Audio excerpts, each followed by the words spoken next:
성도님들과 좀 특별한 시간을 가지려고 하는데, 그것은 호칭에 대한 말씀입니다. 호칭이란 누군가를 부를 때 쓰는 말이죠. 우리가 보통 직함을 부를 수도 있겠습니다. 예를 들면 저한테 여러분이 목사님이라고 부르는 건 뭘 부르는 거죠? 직함을 부르는 거죠. 그렇게 부를 수도 있겠죠. 또는 상대방과 나와의 관계로 부를 수도 있겠습니다. 예를 들면 형, 누나, 언니, 오빠 같은 호칭은 어떤 거예요? 관계를 가리키는 호칭이겠죠. 그렇게 부를 수도 있겠습니다. 정말 가까운 친구나 선후배 관계라면 이름을 부를 수도 있고, 진짜 친하면 야, 너 이렇게도 할 수 있겠죠. 그 인칭 대명사니까요. 쓸 수도 있겠습니다. 여러분이 주변에서 그렇게 늘 호칭을 누군가 써가면서 관계를 맺으시는 것처럼, 교회도 사람들이 모였으니까 서로가 서로를 부를 때 어떤 호칭을 쓰게 되어 있습니다. 그동안 다시 사는 교회는 호칭에 대해서 어떤 규제나 제한도 없었습니다. 그냥 모두 다 편하게 자신이 부르고 싶은 대로 불렀습니다. 역사적으로 흘러가듯 그대로 우리가 놔두었죠. 그래서 딱히 문제가 된 적도 없습니다. 그냥 편하게 부르고 싶은 대로 다 불렀는데, 저도 그 광경을 보면서 그냥 물 흐르듯 그냥 두었습니다. 하지만 8년 차가 된 지금 조금씩 교회 공동체 수가 늘어나고, 또 다양한 교단적 배경을 가진 분들이 교회에 등록해서 함께 출석하게 된 지금 한 번 정도는 호칭을 정리해야 할 필요를 느끼게 되었습니다. 아울러서 오늘 교회를 처음 오신 분들도 이 호칭을 잘 기억해 두시면 그분이 또 저희와 친밀한 관계로 오랫동안 함께 할 수 있지 않겠습니까? 그래서 좀 더 금방 친밀해지는 데 도움이 되는 그런 말이 되시기를 바라겠습니다. 저는 개인적으로 아주 보수적인 교회에서 성장했습니다. 저희 원로 목사님은 당시 호칭에 대해서 아주 철저한 지침을 가지고 계셨습니다. 대략 몇 가지를 제가 말씀드리면요. 모든 성도는 나이를 불문하고 교육자를 향해서 직함을 부르고 존칭을 사용했습니다. 배우자도 포함입니다. 그래서 여든 대신 안수 집사님도 20대 전도사에게 전도사님이라고 깍듯이 그렇게 예우를 했습니다. 두 번째, 담임 목사님도 굉장히 나이가 많으신데도 사석이든 공석이든 어린 교육자에게도 항상 존칭을 사용하셨습니다. 그래서 원로 목사님과 저와는 약 40살이 차이 납니다. 그럼에도 불구하고 제가 28살 때 교육전도사를 임명받은 그날부터 저를 전도사님이라고 항상 님자를 붙여 깍듯하게 예우를 해주셨습니다. 또 세 번째, 결혼한 성도들은 나이를 불문하고 서로 존대하고 존칭을 사용했습니다. 23살에 결혼했든 25살에 결혼했든 상관없이 일단 결혼을 하면은 서로 존대하고 존칭을 사용했습니다. 아무리 어려도 결혼한 사람에게는 한 가정의 가장이고 아내이고 또 부모가 될 어른으로 여겼기 때문에 존칭을 쓰도록 반드시 이렇게 했습니다. 그리고 마지막 또 하나는 교사들을 향해서도 선생님으로 부르면서 존대를 잘 해주었습니다. 특별한 사석이 아닐 경우는 청년들이 교사여도 목사님 항상 선생님이라고 항상 부르면서 깍듯이 예우를 해주셨습니다. 마지막, 교회 안에서는 이름만 부르거나 반말을 결코 허용하지 않았습니다. 그래서 제가 본당에서 이제 야 주영아라고 불렀다가 담임 혼이 났어요. 어디 교회에서 이름을 막 부르냐, 결혼한 사람을 이름을 막 부르냐고 혼이 난 적이 있습니다. 그래서 교회 안에서는 이름만 부르거나 반말을 절대로 허락하지 않았습니다. 물론 아주 친한 사람들께 비공식적으로 반말했을 수 있겠죠. 그것까지는 어쩔 수 없지만 적어도 교회 안에서는 서로 직함 부르고 존대를 사용한 문화가 그렇게 제가 자라온 교회에서는 그렇게 되었습니다. 이것이 제가 자라고 경험했던 호칭의 문화였습니다. 그런데 제가 담임 목회를 이제 8년째 하면서 저희 교회에서 자연스럽게 생성되는 호칭의 문화와 그리고 또 다른 교단, 또 다른 교회의 호칭들을 살펴보고 비교해 보니까 서로 매우 다르다는 것을 알게 되었습니다. 어떤 것들은 아주 많이 다릅니다. 직함의 이름도 다르고, 직함의 수도 다르고, 호칭도 다르고, 그 직함이 의미하는 역할도 다르고, 모든 것들이 굉장히 달랐습니다. 워낙 다양해서 일일이 말씀드릴 수는 없지만 교회의 호칭 문화는 크게 두 갈래로 나뉘었습니다. 하나는 수평적인 관계를 지향하는 호칭 문화입니다. 이 호칭 문화를 가진 교회는 어때요? 정확하게 뭘 불러라 라고 말하기보다는 좀 실수하지 않는 큰 틀에서의 기준만 정해주고 비교적 자유롭게 일반 일상 사회에서 또 교회가 아니어도 일반 사회에서 부르듯 편하게 그렇게 부르도록 놔두고 이렇게 놔두는 곳이죠. 그리고 비교적 직함의 수가 많을까요, 적을까요? 적습니다. 직함의 수가 많다는 건 그만큼 많이 나눠지는 것이거든요. 층이 나눠지기 때문에 수직적이 되죠. 그러니까 직함의 수를 최대한 줄이게 되는 편인 것이죠. 단점이 있다면 어떤 걸까요? 단점이 있다면 호칭이 좀 자유롭기 때문에 서로에 대한 또 선을 넘을 수 있는 위험도 있겠죠. 그리고 그런 어려움들이 있을 수도 있습니다. 하지만 비교적 이런 호칭 문화를 가지면 수평적인 관계를 지향하는 교회 문화가 되는 것입니다. 두 번째는 수직적인 질서를 존중하는 호칭 문화입니다. 이런 교회도 있습니다. 이런 호칭 문화를 가진 교회는 교회의 질서를 중요시 여기는 것과 조금 경직된 호칭을 쓰더라도, 어색하고 경직된 호칭을 쓰더라도 서로 간 갈등을 일으킬 수 있는 가능성을 최소화하는 것에 중점을 둡니다. 예를 들어서 우리가 윗사람이든 아랫사람이든 모든 사람이 존댓말을 쓴다고 생각해봐요. 그럼 실수할 일이 적겠죠. 그런 걸 말하는 거예요. 그러니까 조금 어색하고 덜 친해지더라도 서로 간 갈등을 일으킬 수 있는 요소를 최소화하는 것에 좀 더 중점을 둔다는 것이죠. 그러다 보니까 수직적 질서를 가시적으로 세우기 위해서 뭐가 많아져요? 직함의 종류가 많아지는 겁니다. 직함의 종류가 많아지면 이게 어떤 특권 계층은 아니지만 계층이 나눠지면 그게 수직적 질서가 더 잘 세워지기 때문에 자연스럽게 직함의 종류가 늘어나는 것이죠. 더 많이 나누면 그만큼 구분이 될 수밖에 없기 때문입니다. 참고로 이 두 가지 호칭 문화는 어떤 것이 더 낫거나 또는 어떤 것이 더 낫지 않다는 우열의 문제가 아니고 또 무엇이 옳거나 또 그르다는 차원의 것이 아니라는 것을 사전에 말씀을 드립니다. 이 둘 다 좋은 것이고 각 지역과 교회의 문화, 구성원에 맞춰서 정하면 되는 것입니다.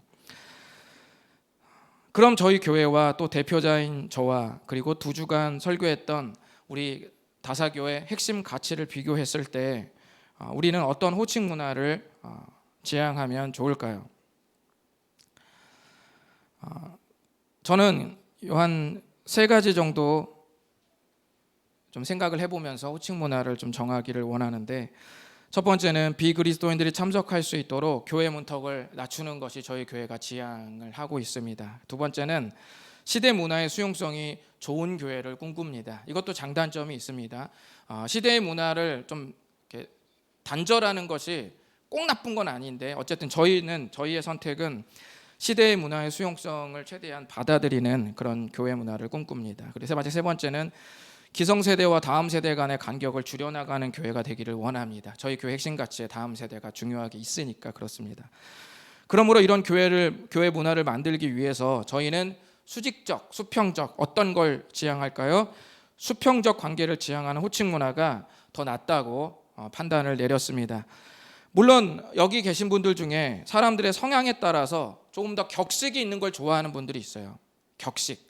예배 때 반드시 양복을 입고 목사님 기왕이면 예배 문화도 물 흘러가듯 하는 것보다는 딱딱딱 끊어져서 일어나고 앉고 교동문 읽고 딱딱 이렇게 약간 좀 그렇게 격식 있게, 어색하더라도 격식 있게 하는 예배 문화 또는 그런 의복 이런 모든 것들을 좋아하는 분들이 있을 수도 있습니다. 이런 분들은 수직적인 이런 교회 문화, 호칭 문화를 더 좋아하실 수도 있습니다. 하지만 본교회가 관계 지향적인 호칭 문화를 선택했으니 넓은 아량으로 이게 더 낫거나 안 좋은 게 아니니까, 우열의 문제가 아니니까 넓은 아량으로 함께 해주시면 감사하겠습니다. 참고로 높아심에 또 말씀드리면 저희가 수평적 관계를 지향한다고 해서 그런 교회를 꿈꾼다고 해서 어떤 질서를 무시하거나 상대에게 무례하게 대한다거나 또는 윗분들을 존중하지 않는다거나 절대로 그런 의미가 아니라는 것을 다시금 분명히 말씀드리겠습니다. 그런 의미에서 오늘은 교회에서 대표되는 형제와 자매, 집사와 같은 호칭, 또 이런 직함들이 어떻게 생겨났는지 좀 간략히 살펴보고 저희 교회의 호칭에 대해서 좀 저희가 정리해드리는 시간을 갖도록 하겠습니다. 첫 번째로 교회에서는 왜 형제와 자매를 호칭으로 사용하는가? 여러분 혹시 교회 외에 어떤 직장이나 동호회나 어딜 가셨을 때 어떤 형제, 어떤 자매라고 말하는 데를 가신 적이 있으세요? 아마 없으실 겁니다. 그러면 교회는 왜 이런 호칭을 다른 데도 쓰지 않는 이런 호칭을 왜 쓰는가? 여러분 혹시 궁금하셨다면은 오늘이 바로 그날입니다. 형제와 자매를 제일 쉬운 네이버 국어 사전에서 찾으면 다음과 같이 소개가 됩니다. 형제는 형과 아우를 이르는 말이고 자매는 언니와 여동생 사이를 이르는 말입니다. 그 외에 형제는 또 어떤 게 있냐면 남자만 말하는 게 아니라 형제라는 뜻에는 형제, 자매, 남매지간을 총칭해서 이르는 그런 말로도 형제라고 씁니다. 그래서 교회에서 형제들아라고 이렇게 권면할 때 보면 그거는 형제만 말하는 이런 의미가 아니라 그런 자녀들아 이런 뜻이에요. 그래서 새 번역, 다른 번역본에 보면은 개역개정에는 형제들아라고 되어 있지만 다른 번역본 성경에 보면 자녀들아라고 이렇게 되어 있습니다. 그러니까 이런 호칭이 꼭 어떤 남자만을 의미한다는 것이 아니라는 걸 또 말씀을 드립니다. 어쨌든 사전에서 찾으면 형제와 자매를 이렇게 말하고 있습니다. 그럼에도 불구하고 대체로 보면 어때요? 형제와 자매는 혈연지간의 관계를 기본으로 하죠. 자, 그런데 우리가 생각해 볼 것은 형제와 자매가 호칭인가요? 저는 우리 집에서 주은이가 하준이에게 하준 형제라고 부르는 걸 들어본 적 없습니다. 또 하준이가 누나에게 주은 자매님이라고 한 걸 전 들어본 적이 없어요. 그러면 과연 이것이 호칭인가? 혈연지간의 관계를 상징하는 이 말이 과연 호칭인가? 직장이든 동호회든 어디를 가도 형제자매라고 부르는 곳이 없습니다. 심지어 집에서도 그렇게 안 부르죠. 왜냐하면 이 말은 원래 호칭이 아니에요. 호칭이 아니라 관계를 정의하는 말입니다. 그냥 이 사람과 이 사람이 딱 만났을 때 언니면 그냥 언니 지간이 되는 거예요. 그냥 그 관계를 정의하는 말이지 호칭은 아니라는 거예요. 그런데 왜 이 말이 혈연관계도 아닌 교회에서 호칭으로 쓰이고 있을까요? 그 이유는 몇몇 구절에 등장하는데 그중 하나의 구절만 좀 보겠습니다. 갈라디아서 4장 6절을 읽어보겠습니다. 시작. 너희가 아들임으로 하나님이 그 아들의 영을 우리 마음 가운데 보내사 아빠 아버지라 부르게 하셨느니라. 아멘. 여기서 아들의 영이라는 것은 성령님의 별명입니다. 성경에 보면 성부, 성자, 성령 하나님이 계시잖아요. 성령 하나님이 여러 별명 있죠. 주의 영, 하나님의 영, 예수의 영, 아들의 영, 다 똑같은 말, 별명이에요. 그러니까 여기서 말하는 아들의 영은 성령님을 말하는 겁니다. 우리가 예수님을 믿고 구원을 받으면 하나님을 뭐라고 부른대요? 아버지라고 부른대요. 그래서 기도할 때, 교회에서 기도할 때 하나님 아버지라고 부르는 겁니다. 그래서 하나 영적으로 우리가 물론 하나님 우리 혈연이 아니지만 영적으로 내가 주님을 믿게 됐기 때문에 하나님이 이제 아버지라고 부르게 된다는 거예요. 우리 모두가 하나님을 아버지라고 부르면 우리 서로는 뭐가 되죠? 영적인 가족으로서 형제와 자매 지간이 되는 거죠. 영적으로 오는 겁니다. 십자가의 은혜로 맺어진 이 관계가 얼마나 소중합니까? 그런 의미에서 바로 이 관계를 가리키는 형제와 자매가 소중하기 때문에 공동체의 호칭으로 바뀐 거예요. 원래는 호칭이 아니지만.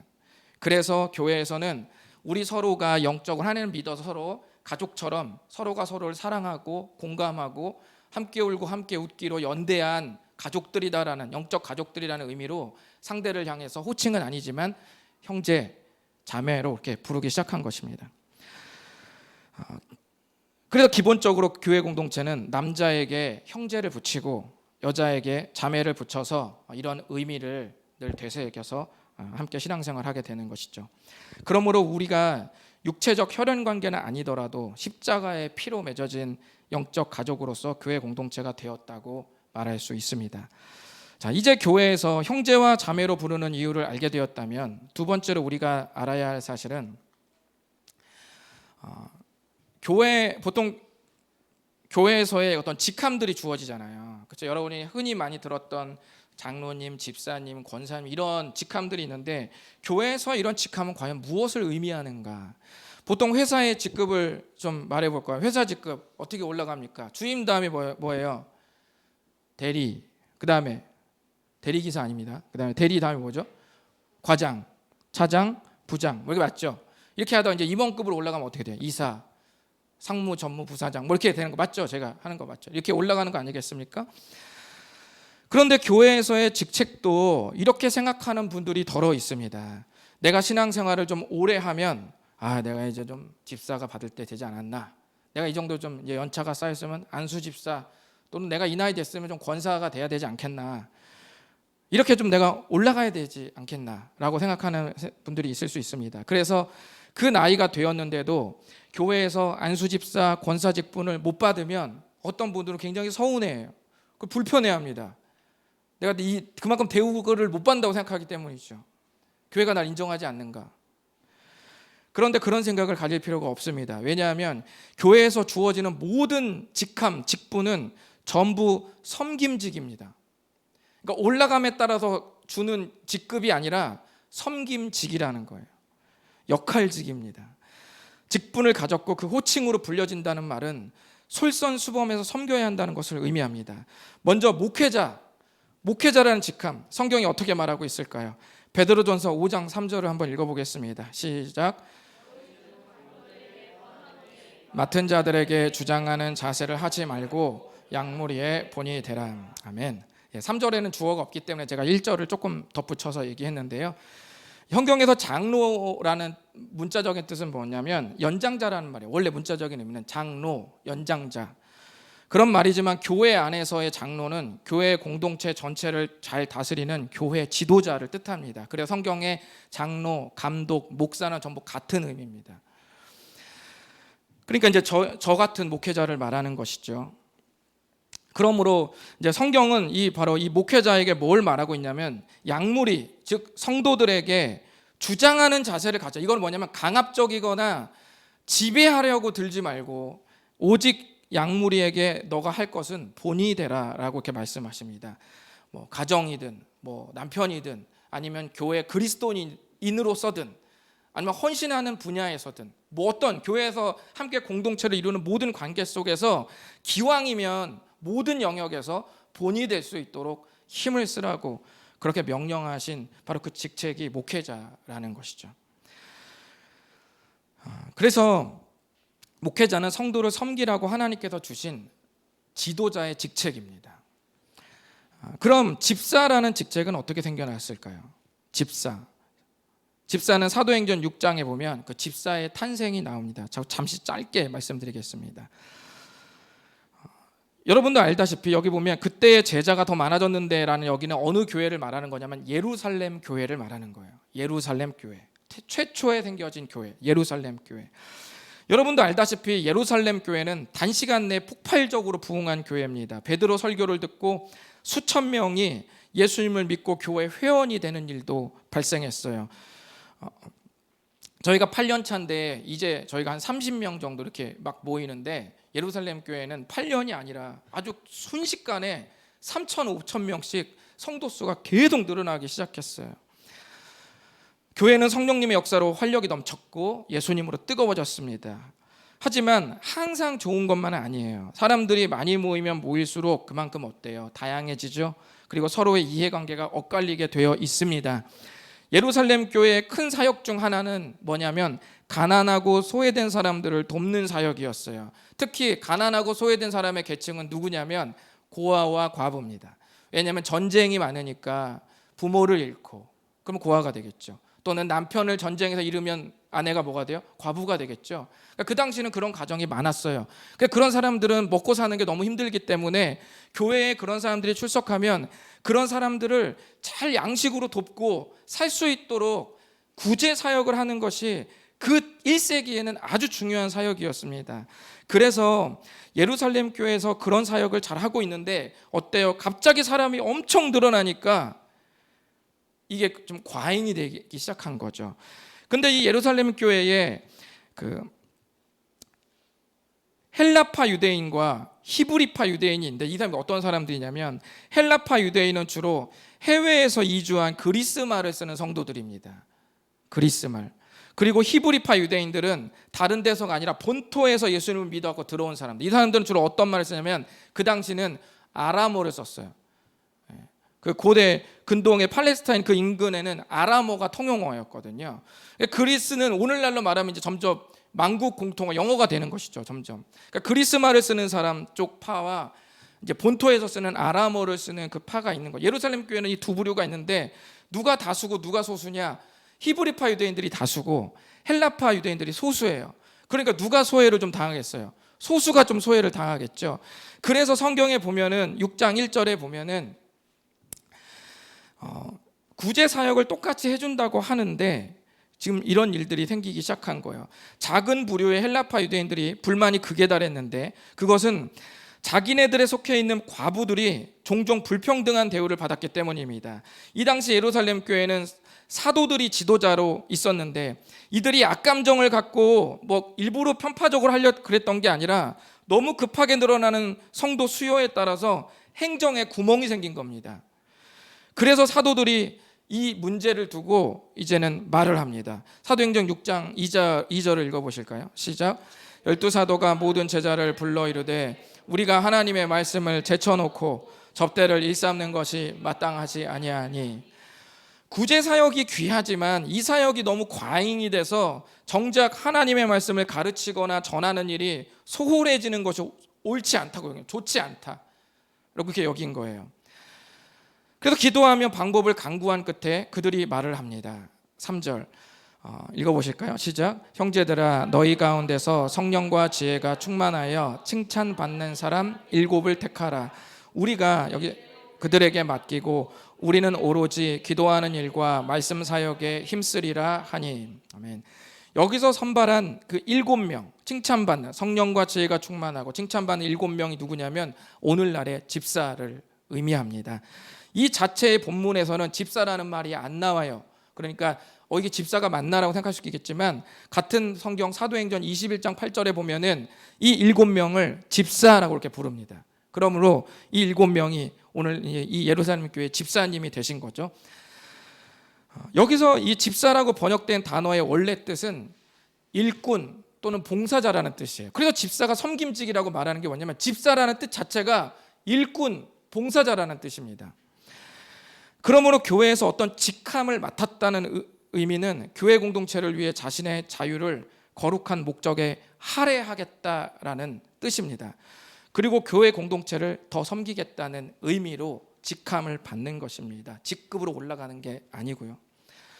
교회 공동체를 섬기는 가장 기본은 뭘까요? 예배입니다. 예배의 출석이 교회 공동체를 섬기는 가장 기본이고 그 이외의 섬김은 목회자와 함께 조율하면서 또 개인의 어떤 역량에 따라서 이렇게 필요에 따라 이렇게 섬길 수 있겠습니다. 그런데 여기서 제가 중요한 한 가지를 말씀드리려고 지금 하는데요. 여러분이 지금 사도행전 이야기 들었죠? 제가 이제 여쭤볼 테니까 한번 말씀해 보세요. 제가 보기 2를 제시해 드릴 테니까 방금 나눈 이 사도행전 예루살렘 교회 이 이야기를 생각하시면서 제가 드린 이야기에서 핵심이 무엇이 더 핵심인지 한번 맞춰보시기 바랍니다. 1번,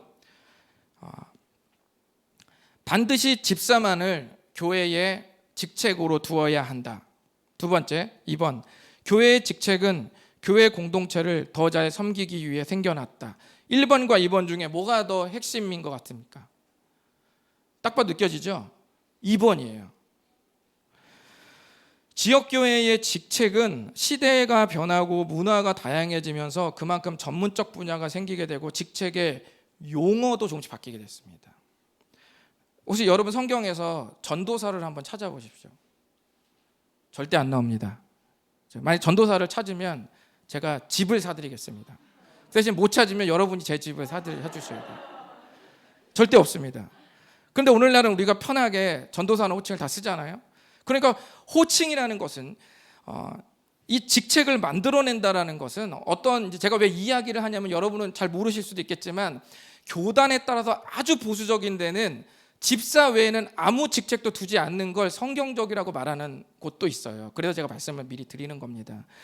핵심은 예루살렘 교회가 직책을 만들어낸 건 하나님의 계시를 받아 야 집사를 만들어라 이렇게 한 게 아니라 더 잘 섬겨야 된다라는 하나님의 가치를 실현하기 위해서 사도들이 만들어낸 방법이라는 거예요. 그걸 여러분이 기억하셔야 됩니다. 그게 집사입니다. 저희는 오늘날 많은 교단에서 쓰는 직책을 존중하고 인정합니다.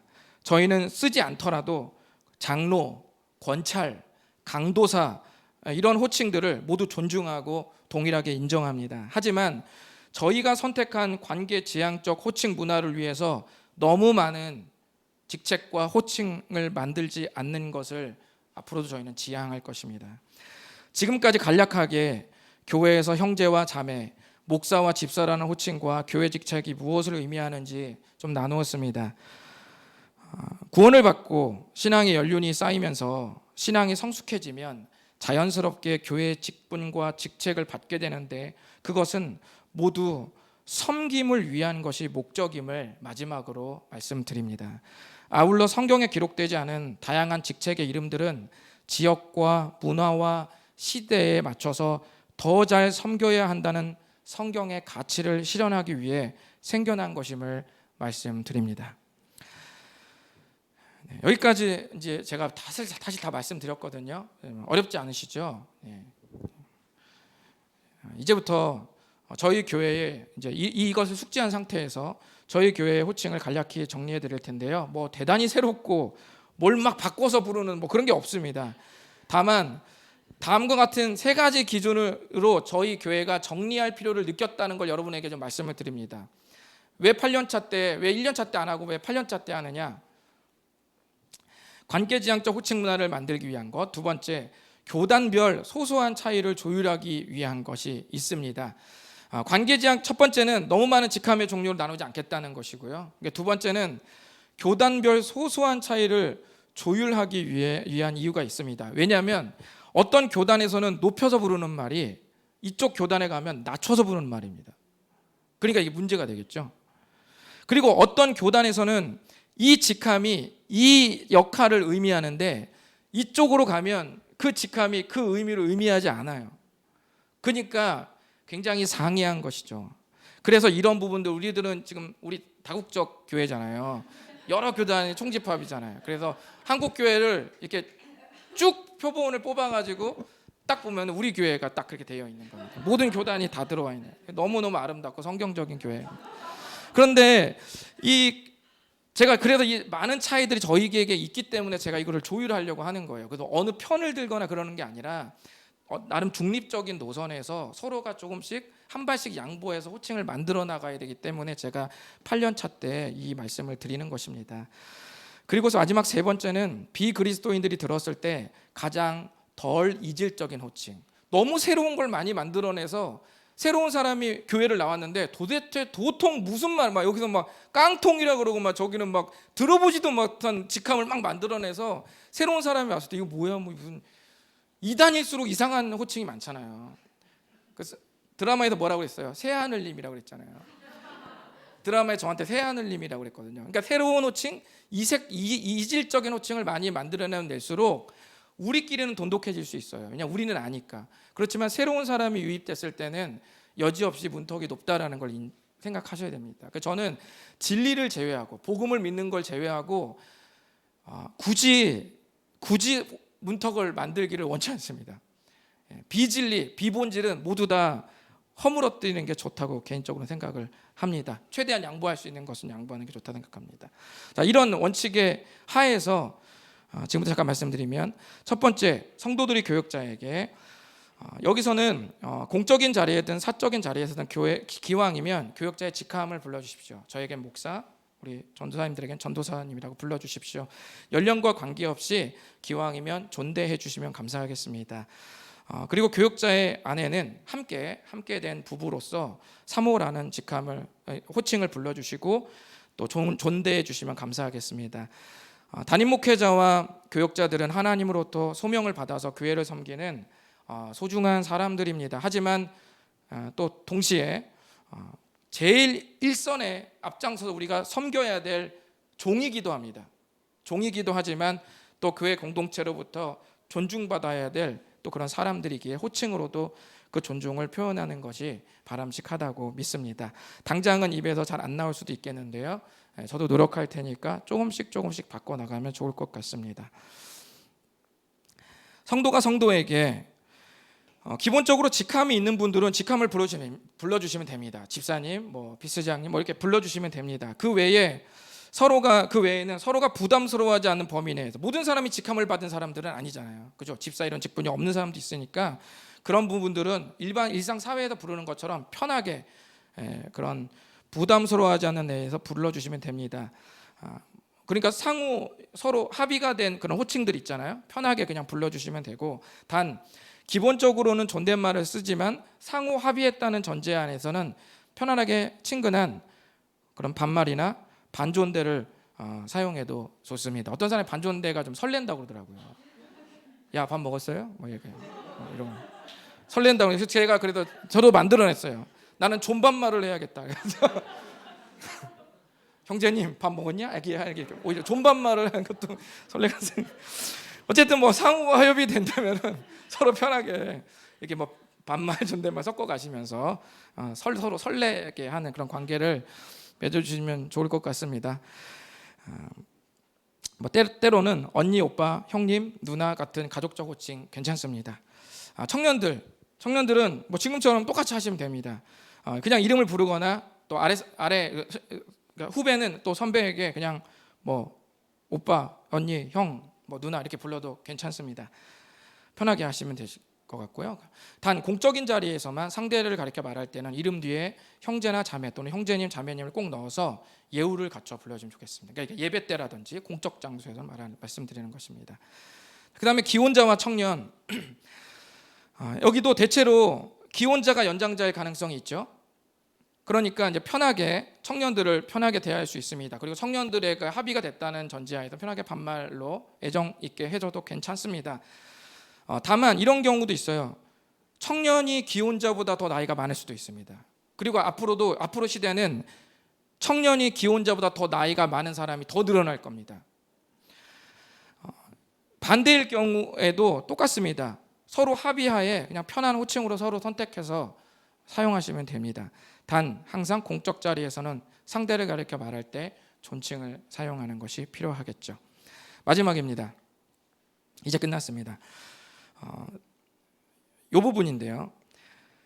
타교단에서 신앙생활한 분이 본교회에 등록을 하고 이제 출석을 희망할 경우에 이전 교단에서 쓰던 호칭이 있을 거 아니에요, 그렇죠? 이전 교단에서 쓰던 호칭을 나는 그렇게 불려지기를 원한다고 말씀하시면, 교회에 말씀하시면 인정해 드립니다. 인정해 드리는데, 그러나 만약 본교회에서 없는 호칭, 뭐 강도사라든지 권찰이라든지 이런 분들 있죠. 이런 분들이 왔는데 자기는 그 호칭으로 쓰고 싶어요. 나는 강도사로 불리기를 원한다. 왜냐하면은 저쪽은 전도사와 목사 사이에 강도사라는 호칭이 또 있거든요. 그러니까 전도사 다음에 강도사 되는 건데 여기 왔는데 다시 전도사님이라고 그러면 느낌상 제가 강등당한 느낌이 좀 있잖아요. 내가 뭘 잘못했나? 약간 이런 느낌이 있을 수 있죠. 그래서 그런 문화적 수용성이 좀 어렵다 하시는 분은 원하면 그대로 강도사님으로 불러드리겠습니다. 강도 아니고 강도사님으로 이렇게 불러드리도록 하겠습니다.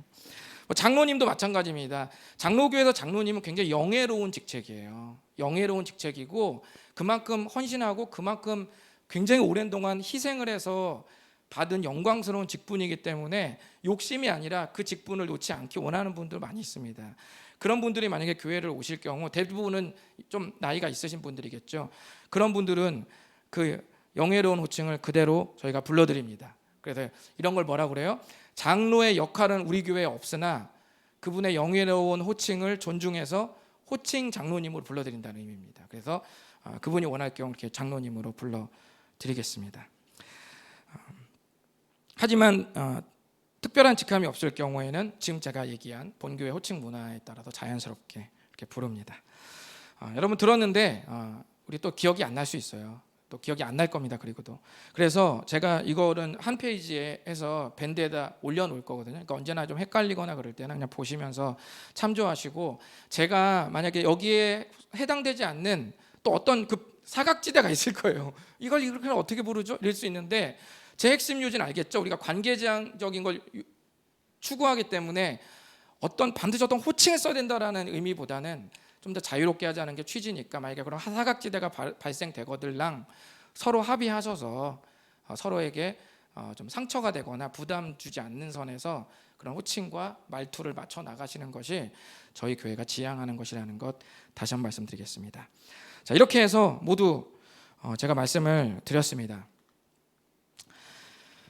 앞으로도 서로의 이해가 다른 호칭이나 직책이 더 많이 생겨날 가능성이 많습니다. 미래 사회로 갈수록 더 많을 수도 있습니다. 서로가 서로를 부르는 말과 말투에서 우리가 조금은 이질감이 있고 서로의 의미가 달라서 서운함이 생기거나 갈등이 생길 수도 있습니다. 하지만 우리는 호칭으로 대우받는 사람들이 아닙니다. 세상이 우리를 향해서 야, 이 쓰레기야 이렇게 말한다고 해서 우리는 쓰레기가 아니에요. 그 사람들이 말한다고 해서 나의 존재나 나의 가치가 낮아지거나 올라가는 게 아닙니다. 그들이 우리를 모욕하거나 또는 우리를 한껏 교만하게 높이거나 그것이 우리의 존재의 가치를 증명하는 것이 아닙니다. 우리는 호칭으로 대우받는 사람들이 아니라 호칭을 쓰도록 허락하신 하나님의 은혜 안에서 예수님으로 말미암아 존귀해진 사람들임을 잊지 마십시오. 여러분 모두는 어떤 호칭을 듣든 하나님의 작품입니다. 기도하겠습니다. 이 시간에 잠시 좀 기도하고, 우리가 그간 여러 가지 다양한 문화에서 우리가 서로 좀 만나고 모였는데요, 그간에 우리가 8년 동안 이런저런 호칭들을 쓰면서 물론 가족적으로 좋았지만 또 그래도 좀 너무 호칭들이 이질적이어서 서로가 서로를 향해서 조금 좀 오해하거나 서운했던 그런 일들도 아마 있었을 겁니다. 이 시간 우리 함께 기도하면서, 주님, 우리가 이제 관계지향적인 이런 교회 호칭 문화를 만들어 나가려고 하는데 때때로 조금 삐그덕거리거나 안 맞는 부분이 있을 때 서로 친밀한 관계 안에서 잘 조율하면서 주님 안에 한 가족 하나가 되어 나아갈 수 있도록 도와주시옵소서. 우리 이 시간 다 같이 좀 잠시 기도하시고 또 예배를 마치도록 하겠습니다. 기도하겠습니다. 주님 감사합니다. 사랑